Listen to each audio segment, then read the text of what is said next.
Riding through the city, yeah, you know I keep my dime riding with me while I'm these high. It's cool. We could talk about it because it's not cool. It's not cool because we lost prime time Thursday night. It's not cool at all.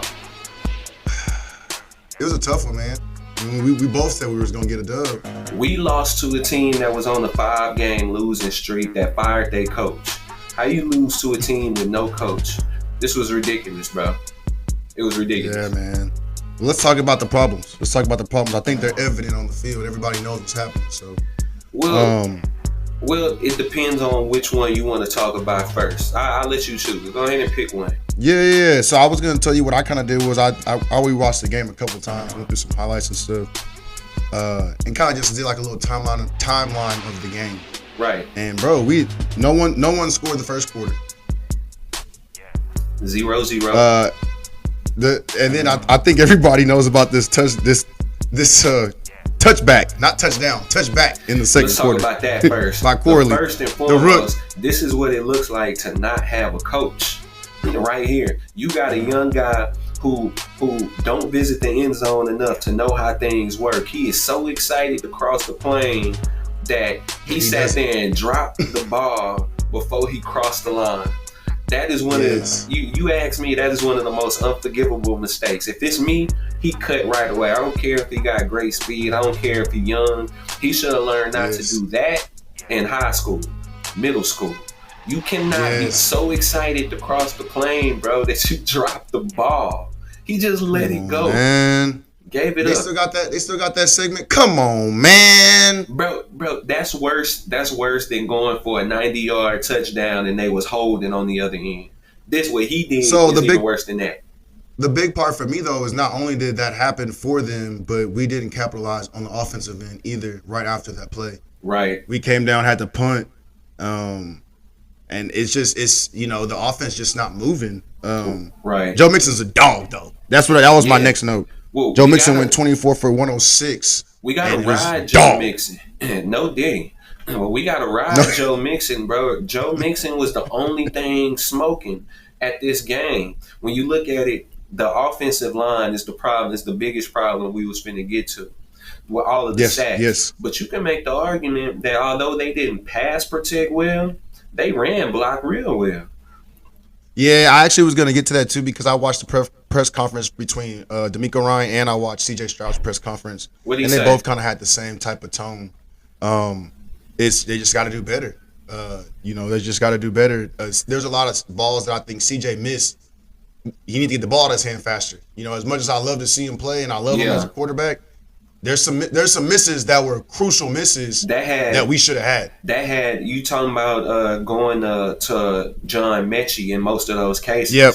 And not being able to connect with John Mechie even though he was open. When you look at it though, I think what we saw was a situation where we got a QB he got sacked 8 times. Rushed on almost 50% of all his passes, all of his dropbacks. He was pressured.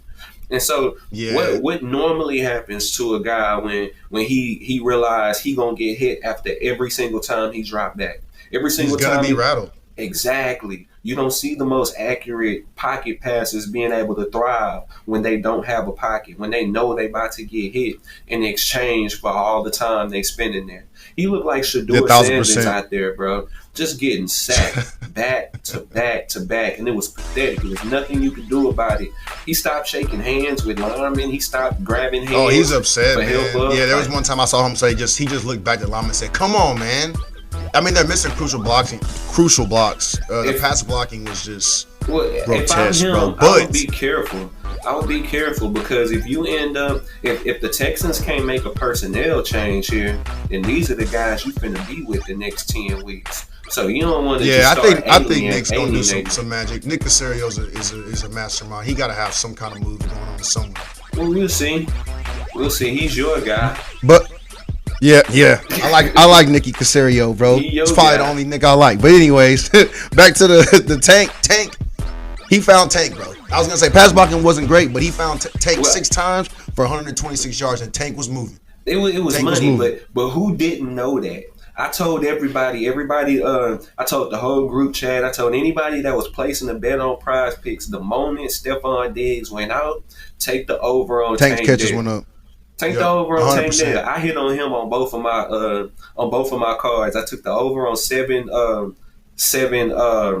targets, and I took the over on his receptions. I didn't take him for yards, which he would have cleared too. So you could have hit the trifecta.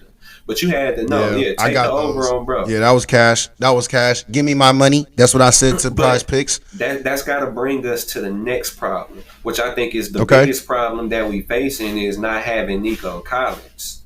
Not having Nico Collins and Stephon Diggs. See, these guys, Nico Collins is fast and tall. So this is a guy who gets open early in the play. So it's not like we had different guys on the offensive line. We just had a man who could beat whoever was in front of him and get open as quick as we needed him to. And in some cases, catch a contested pass. Yep. I mean, I think the offense needs to move a little bit. I think the defense played well too because we held Aaron Rodgers to what? 39 yards, I think it was in the first half. Yeah, bro. 32. I'm sorry, 32. He completed 7 passes at that point too.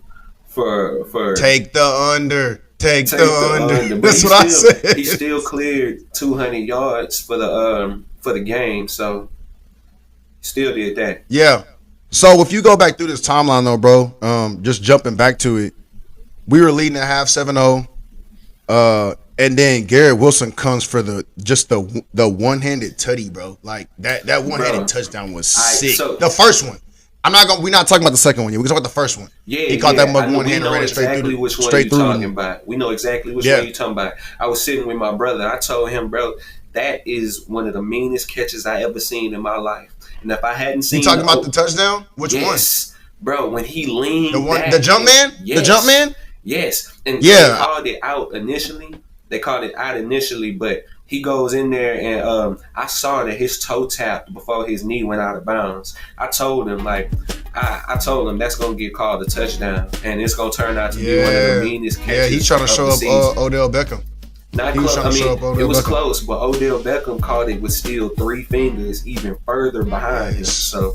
Yes, bro. Yeah, that was a tough catch. But I was talking about that first one. So I think it was in the third quarter. They came back out, and Garrett Wilson caught one like on the 10-yard line, like one-handed again before that touchdown. Yeah, one-handed and ran into the end zone. That was a good one, but it wasn't as amazing as the other one. Oh no, it wasn't. It was thrown to that one hand. He grabs it, pulls it in, takes it in.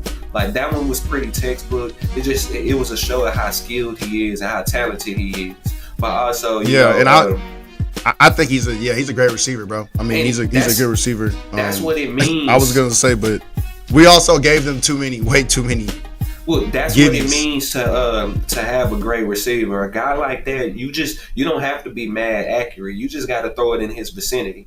And when you got a guy who can go out there and just grab it and reel it in with one hand, it even raises the radius in which you can hit him. So, bro, Aaron Rodgers threw that on a 3rd and 19, bro.